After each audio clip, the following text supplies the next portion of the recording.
confirmam-se os rumores, parece que o Benfica terá mesmo um novo treinador para a próxima temporada. E o que vamos fazer hoje é ver o que esperar do reinado de Roger Schmidt na temporada 2022-2023 aos comandos do Benfica.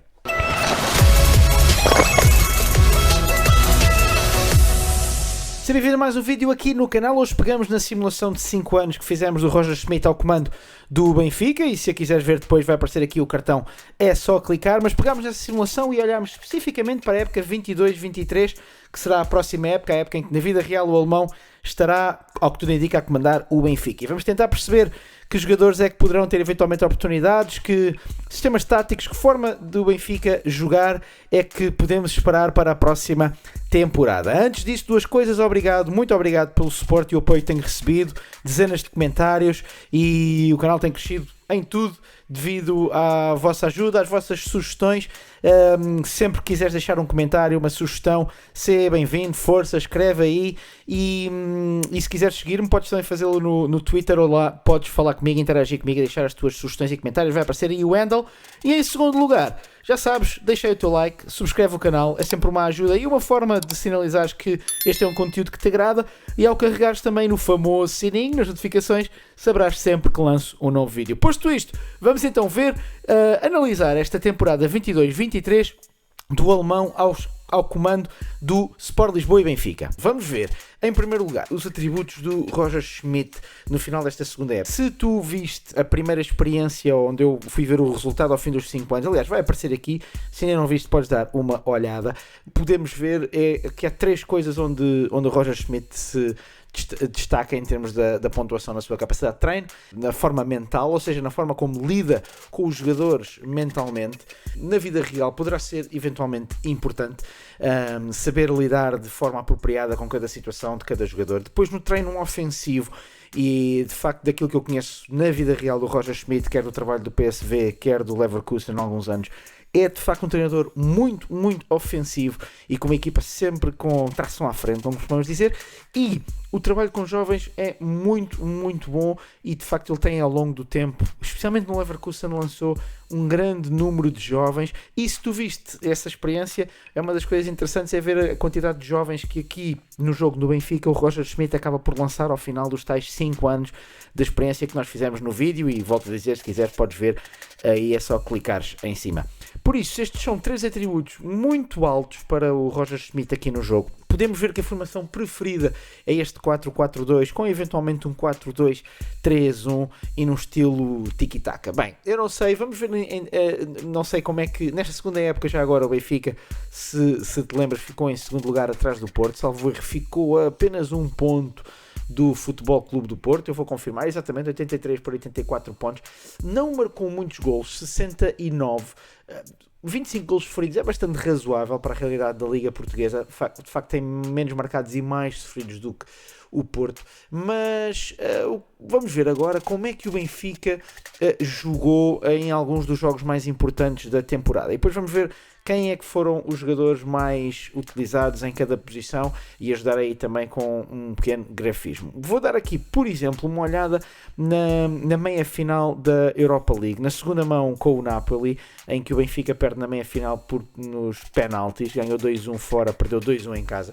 Perceber um bocadinho, por exemplo, aqui nós temos um 4-4-2, linhas bastante direitas, quase, digamos assim. 4-4-2 muito, muito, muito típico. Esta acaba por ser a dupla de centrais, já vamos ver quase desta temporada, desta segunda temporada 22-23 aqui. O Otamendi e o Morato acabam por jogar praticamente sempre nesta temporada. Pelo que eu estou aqui a ver, houve quase sempre aqui um 4-4-2, reparem, 4-4-2. Portanto, foi claramente a tática utilizada durante toda a temporada pelo Roger Schmidt. E antes de vermos um bocadinho na prática como é que a equipa jogou em alguns dos jogos fundamentais da temporada, deixem-me dar uma olhada em quem é que foi o 11 tipo, digamos assim, para esta temporada. Portanto, claramente na baliza o Vlaco Dimos jogou 51 jogos, praticamente o Sevillar quase não calçou, como costumamos dizer na gíria. Depois algumas coisas interessantes. O Julian Weigl foi quase sempre o titular aqui nesta posição, fez 47 jogos. Por exemplo, o Florentino fez mesmo assim alguns jogos nesta posição de médio centro, ainda fez 30 jogos com uma classificação média interessante, mas o Weigl foi claramente titular mais vezes aqui neste lugar.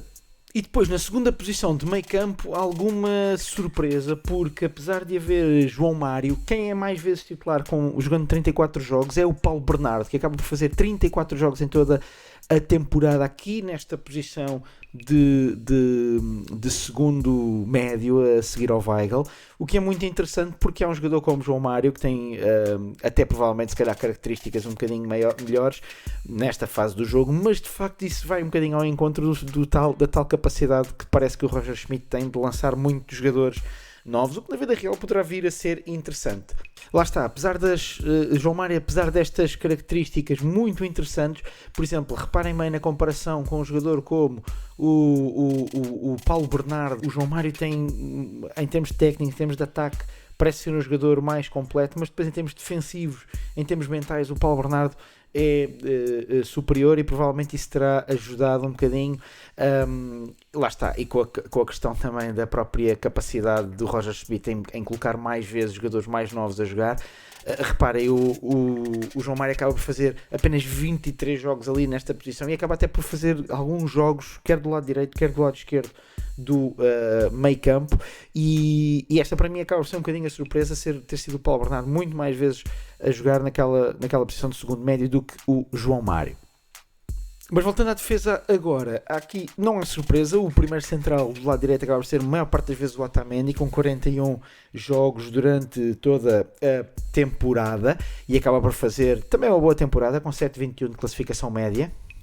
Mas para mim a grande surpresa acaba por ser o facto de que do lado esquerdo dos centrais, quem acaba por jogar mais é o Morato, porque acaba por jogar 35 vezes, também com uma boa classificação média. Lá está, estamos a falar outra vez de um jogador mais novo, acho que acontece 21 anos, acontece um bocadinho, aconteceu com o Paulo Bernardo, acaba por ser beneficiado pelo facto de haver uma grande capacidade do treinador em apostar em jogadores mais novos, e isso faz com que, por exemplo, o Morato tenha jogado mais vezes do que o Lucas Veríssimo, que só fez 22 jogos como central.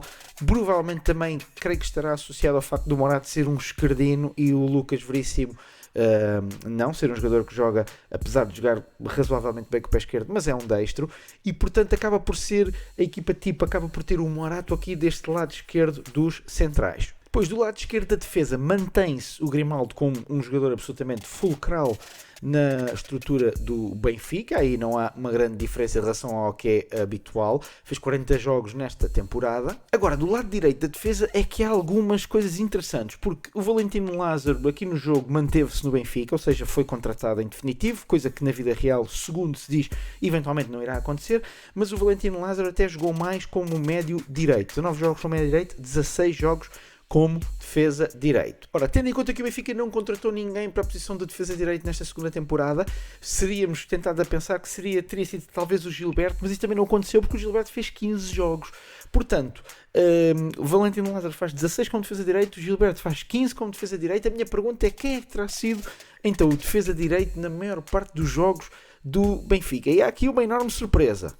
É que quem jogou mais vezes a defesa de direito nesta temporada 22-23 com o Roger Schmidt acaba por ser um jogador das escolas do Benfica que se está emprestado ao Basileia na primeira temporada e que agora fez 25 jogos como defesa de direito nesta temporada 22-23. Portanto, foi resgatado aqui pelo Roger Schmidt. Não tem tem uma razoável classificação média, 6,92, mas acaba por ser o defesa de direito que jogou mais vezes e ainda fez 8 jogos como defesa esquerdo porque ele tem alguma capacidade para o fazer. Aliás, na seleção de sub-21 normalmente até costuma jogar na vida real nessa posição. Portanto, o defesa direito que mais vezes jogou esta temporada acaba por ser não o Valentino Lázaro, não o Gilberto, mas o Tomás Tavares, e lá está, para mim, mais uma surpresa juntamente com o Paulo Bernardo e com o Morato. Reparem que os 20 jogos que o Tomás Tavares faz no campeonato pelo Benfica, 17, ou seja, metade dos jogos do campeonato, fá-los como titular e ainda joga 5 jogos a titular nas competições europeias, mais 7 na Taça de Portugal. Portanto, foi claramente o defesa direito mais vezes utilizado, sendo que nos jogos que sobraram, por exemplo, nos outros 17 jogos que sobram no campeonato, foram divididos entre o Lázaro e o Gilberto. Lá está, é uma enorme surpresa, eu não esperava isto, ele acaba por voltar ao Benfica, não tem uma má classificação média, mas não deixa de ser surpreendente. E já que estamos do lado direito, subimos até essa posição de ala direito, de médio direito. Lá está, vimos que Valentino Lázaro jogou mais vezes nesta posição, com 19 jogos, e jogou melhor. Veja-se que a classificação média enquanto médio direito foi 7.51 e enquanto defesa direito foi apenas 6.93, mas não foi ele que jogou mais vezes nesta posição. Ele jogou 19 vezes nesta posição. Mas quem acaba por jogar mais vezes como médio direito acaba por ser o Everton, que faz 22 jogos e tem uma época bastante razoável, com 7.20 de classificação média. Ele ainda fez alguns jogos como médio esquerdo, mas a maior parte das vezes acaba por jogar como médio direito. Mas dá para perceber que neste flanco direito é onde estão mais dúvidas, ou seja, de facto aqui é onde o tempo de jogo nestas posições de defesa direita e médio direito foi no tempo de jogo se dividiu por mais jogadores e foi menos claro quem foi exatamente o titular. Neste caso o Everton acaba por jogar 22, o Lázaro acaba por jogar 19 jogos nesta posição, mas e acabam por fazer ambos uma época relativamente razoável. Do lado esquerdo, quem acaba por fazer mais jogos é o Rafa. Talvez não seja a posição onde ele renda mais numa perspectiva do jogo, mas acaba por ter uma excelente classificação média, 7.46, 12 assistências, 47 jogos. Acaba por fazer uma época muito interessante aqui na perspectiva 22-23 com o Roger Schmidt, apesar de jogar um bocadinho mais atrás, se calhar, do que na vida real, e se calhar ter aqui mais algumas características ou necessidades defensivas, mas acaba a conseguir fazer uma muito boa temporada, mesmo jogando como médio esquerdo, que normalmente está mais talhado para posições de médio ofensivo. Portanto, do lado esquerdo acaba por ser o Rafa mais vezes titular. Com isto sobram-nos as duas posições da frente, e a primeira não há grande surpresa, porque acaba por ser o Darwin Núñez que joga mais vezes, 45 vezes lá na frente, e acaba por ter um comportamento 22 golos, 7.27 classificação média. Acaba por ter uma época bastante razoável, o que era normal, porque o Darwin, além de ser um excelente jogador, acaba por ser mais novo, e isso também vai ao encontro das características do treinador alemão aqui no jogo. Por isso o Darwin acaba por ser um dos titulares numa das posições lá da frente. E se o Darwin Núñez jogou mais vezes naquela que parece ser a posição do lado direito dos dois da frente, que parece ser um bocadinho mais recuada, nós não conseguimos ver exatamente qual é o papel que é atribuído a cada um dos jogadores, mas a ideia que dá é que é o jogador que joga um bocadinho mais descaído do lado esquerdo, e provavelmente como ponta de lança um bocadinho mais fixo. Quem joga mais vezes acaba por ser o Gonçalo Ramos, e já é o terceiro, aliás, com o Paulo Bernardo, com o Morata e com o Tomás Tavares, acaba por ser o quarto miúdo, entre aspas, que acaba por fazer uma temporada extraordinária, 28 golos com 45 jogos e 7.12 de classificação média, que a maior parte das vezes que eu estive a ver joga de facto como um avançado mais subido juntamente com o Darwin. Então é uma temporada extraordinária para o Gonçalo Ramos, que aqui joga talvez com o ponta de lança principal, digamos assim, aquele que fica mais perto da baliza, e acaba por fazer uma temporada extraordinária. Lá está, 28 golos para um avançado é de facto uma boa temporada. Além destes dois, há um terceiro jogador que joga vários jogos na frente, mas joga menos, que é o Brenner. O Brenner é uma contratação já aqui do jogo. É um tipo de jogador que não é muito alto, 1,75m, 70kg. Não é de facto um jogador alto, mas tem muito boa finalização. Tem apenas 23 anos, tem bons atributos técnicos e bastante razoáveis atributos físicos, como a agilidade, a resistência, a velocidade, e acaba por ser uma boa acaba por fazer uma boa temporada no Benfica. Ele é contratado a um clube dos Estados Unidos, o Cincinnati, é contratado por menos de 5 milhões, menos de 4 milhões e meio, 17 jogos, 10 golos, acaba por fazer bastantes jogos nesta segunda metade da temporada e acaba por fazer estes 25 jogos com 17 golos e 7.32 de classificação média, ou seja, juntamente com o Ramos e com o Darwin, claramente o jogador que joga mais vezes. Ele só jogou metade da temporada, porque ele chega, vou só aqui confirmar, ele chega, salvo erro aqui no save, exatamente, em janeiro, onde fez bastantes jogos, acabou, parece-me, por rodar com o Ramos e com o Darwin, porque de facto, tirando eles, não há outros avançados com grandes números. Se vocês virem, o João Rezende joga muito pouco, o Yaramchuk até acaba por ser emprestado, o Seferovic não joga, o Rodrigo Pinho é emprestado. Portanto, basicamente são estes três jogadores que rodam naquela posição da frente e que acabam por fazer e por dar alguma qualidade e capacidade ao jogo ofensivo do Benfica. Mas de facto o Brenner faz aqui uma temporada, uma metade de temporada muito interessante.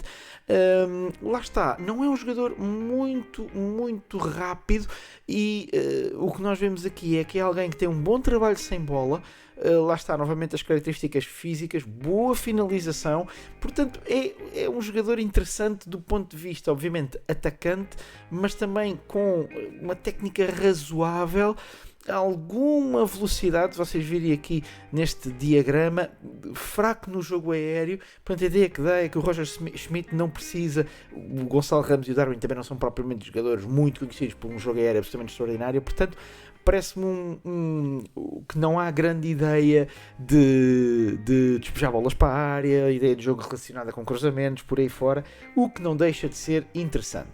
Uma das boas formas também de percebermos um pouco como é que o Benfica de Roger Schmidt, ou o que é que podemos esperar aqui, é perceber na simulação como é que funciona, como é que estão as estatísticas comparado com outra equipa. Vamos, por exemplo, começar pela posse de bola e perceber que, comparado com as outras equipas, estamos a falar da segunda equipa com mais posse de bola, logo atrás do Porto, que teve 59% de posse média, o Benfica com 57% de média de posse de bola. É uma equipa com bastante poucos cartões amarelos, apenas 49, quase menos 20 do que, por exemplo, o Porto. Também apenas com um cartão vermelho, melhor só mesmo o Penafiel com nenhum. Portanto, parece uma equipa com bastante... um pouco menos agressiva, se calhar, do que, por exemplo, o Flóculo Porto.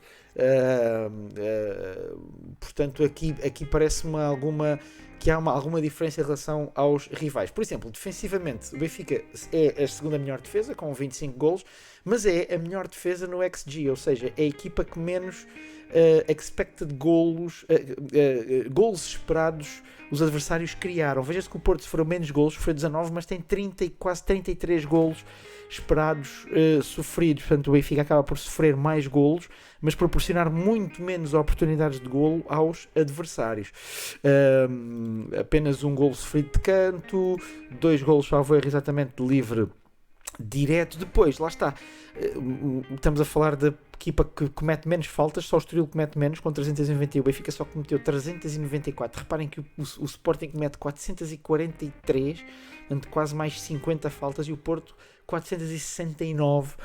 Veja-se a diferença, mais 70 faltas praticamente. Veja-se a diferença para os adversários. Por outro lado, o Benfica teve 16 jogos que não sofreu, portanto, quase metade dos jogos do campeonato.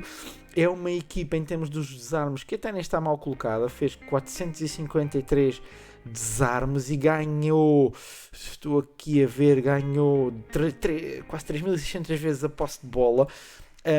E é uma equipa com muito poucos alívios, portanto, claramente é uma equipa que sai a jogar, não há pontapé para a frente, é a equipa que tem menos alívios no campeonato. Portanto, defensivamente são estatísticas muito interessantes. O Benfica foi a equipa que menos remates permitiu aos adversários, mas também menos remates enquadrados permitiu aos adversários. Portanto, defensivamente, as estatísticas do Benfica são bastante interessantes. Em termos de atacantes, deixem-me lá ver. O Benfica é o segundo melhor ataque, a 5 golos do Porto. Tem o XG, é o segundo maior atrás do Sporting, o que é interessante. O Sporting teve um XG maior, mas só marcou 62 golos. Ao passo, reparem que o Porto acaba por criar menos, mas marcar mais. 74 golos em 58 quase de XG. E o Benfica tem 69 marcados para 63, 40 de XG. Ou seja, o Porto acaba por pareceu-me aqui, por exemplo, nesta simulação desta temporada, ser uma equipa mais consegue marcar com menos oportunidades, basicamente. Depois, o Benfica teve muitos penaltis, 10 penaltis. É interessante, nós não conseguimos ver os toques dentro da área. Seria interessante para perceber se estes 10 penaltis terá um pouco a ver com o facto de o Benfica conseguir entrar muitas vezes pela área. Aquilo que eu estava a dizer há pouco, o Benfica, veja-se que apesar de todo o volume ofensivo, é apenas a 8ª equipa em número de cruzamentos, 180 cruzamentos. Portanto, é bastante pouco, tendo em conta o volume ofensivo da equipa. O Sporting também tem poucos e o Porto tem poucos mais. Por isso acaba por ser interessante. 2 golos marcados de canto. Depois, em termos ofensivos, mais 2 golos de livre direto, mas não há golos de livre indireto. O Benfica tem uma percentagem de apenas 87% de passes certos. Vou aqui a ver a quantidade de passes, 17 mil passes, atrás do Porto, do Sporting, também dos Chaves. Não deixa de ser interessante. O Benfica é a equipa com mais oportunidades criadas e uma grande diferença do Porto. Quase mais 15 oportunidades criadas, 101 pelo Benfica, 88 pelo Porto, mas depois o Porto tem mais remates a favor e tem mais remates enquadrados também, embora com uma pouca diferença, e o Benfica acaba por ser a equipa que consegue fazer mais remates enquadrados na proporção com os remates à baliza, mas lá está, a taxa de conversão do Porto é 13%, do Benfica também, mas acaba por ser uma grande diferença. Ou seja, nós conseguimos ver aqui que o Benfica, parece-me, nós não vamos conseguir ver jogadas muito específicas porque o relatório dos jogos não é criado por ser em simulação, mas dá-me a ideia que o Benfica aqui é uma equipa que joga com alguma vertigem, talvez a não conseguir ser tão incisiva, por exemplo, como o maior rival aqui, o Porto, ou seja, apesar de mais oportunidades para marcar, uma equipa que cruza pouco, poucos alívios, portanto provavelmente estamos a falar de uma equipa muito intensa, mas que ao mesmo tempo também acaba por jogar sempre com alguma rapidez e uma tentativa de chegar à área adversária. Pelo menos a ideia que dá aqui, como vos disse, gostaria de fazer uma análise que era um bocadinho mais específica com algumas jogadas, mas como o jogo não queria, na simulação não queria o relatório, eu estou a usar a simulação do vídeo que vos falei ao início, parece-me claramente que o Benfica cria bastantes oportunidades pelo que está aqui. É uma equipa com um pendor bastante ofensivo e portanto fico aqui com alguma expectativa para perceber se isto se é corroborado depois pela realidade. Por aquilo que eu conheço mais o trabalho do Leverkusen, do Roger Schmidt, de facto é um bocadinho isto que se pode esperar das equipas dele. Agora no PSV não acompanhei tanto, mas eu acho que muitos se lembrarão da eliminatória do PSV na início da temporada com o Benfica para perceber que de facto o PSV é uma equipa com intensidade, com qualidade ofensiva e exatamente aquilo que ficou na ideia, na minha retina dessa pré-eliminatória com o Benfica, que é o facto de é uma equipa que precisa de algumas oportunidades para marcar, ou seja, não é uma equipa muito incisiva em frente à baliza e pelo que eu estou aqui a ver desta simulação no Benfica, mantém-se mais ou menos essa característica. Aí desse lado, espero que tenhas gostado, é uma tentativa minha de simular um pouco o que poderemos esperar de uma equipa com a importância do Benfica. Obviamente que isto é um jogo e é uma simulação, mas pelo menos para podermos ter uma ideia do que é que poderá acontecer com o Benfica. Se gostarias de ver este tipo de simulação e de análise com outras equipas, outros treinadores, se calhar outras possíveis transferências do mercado de treinadores, então coloca aí nos comentários e lembra-te de colocar o teu like, subscreveres o canal e ativar as notificações para saberes sempre que lanço novo conteúdo sobre o Football Manager. Um grande abraço e até ao próximo vídeo.